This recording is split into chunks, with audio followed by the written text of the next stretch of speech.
उपमुख्यमंत्री अजित पवार आणि शरद पवार विद्या प्रतिष्ठानच्या वार्षिक सर्वसाधारण सभेच्या निमित्ताने एकत्र येणार आहेत। बारामतीतल्या विद्या प्रतिष्ठानमधील व्हीआयटी मध्ये ही सर्वसाधारण सभा पार पडणार आहे। या सभेसाठी शरद पवार व्हीआयटी मध्ये पोहोचले आहेत। या सर्वसाधारण सभेच्या निमित्ताने अध्यक्ष म्हणून शरद पवार, खजिनदार म्हणून योगेंद्र पवार तर विश्वस्त म्हणून सुप्रिया सुळे, सुनेत्रा पवार आणि अजित पवार सभेसाठी उपस्थित राहणं अपेक्षित आहे।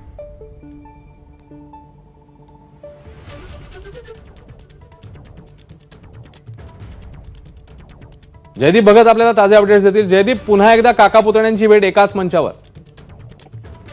नक्कीच खरं तर गेल्या काही दिवसापासून जे आहे ते अजित पवार आणि शरद पवार आपल्याला अनेकदा एका मंचावरती पाहायला मिळाले। आज विद्या प्रतिष्ठान संस्थेची वार्षिक सर्वसाधारण सभा आहे आणि या सभेसाठी अध्यक्ष म्हणून शरद पवार तर विश्वस्त म्हणून अजित पवार, खासदार सुनेत्रा पवार तसेच योगेंद्र पवार देखील बैठकीसाठी उपस्थित झालेले आहेत।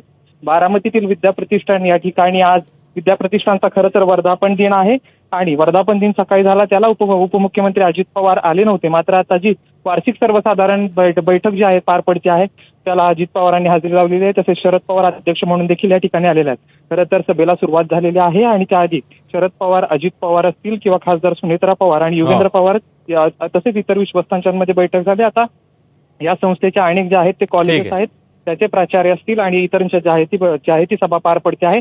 उद्या देखील शरद पवार आणि अजित पवार एकाच मंचावर येतील। त्याचं कारण असं आहे की शारदा नगर इथे जे संकुल आहे त्या ठिकाणी देखील बैठक आहे, वार्षिक सर्वसाधारण सभा, आणि त्या निमित्ताने पुन्हा एकदा एकत्र आल्याचे पाहायला मिळतात।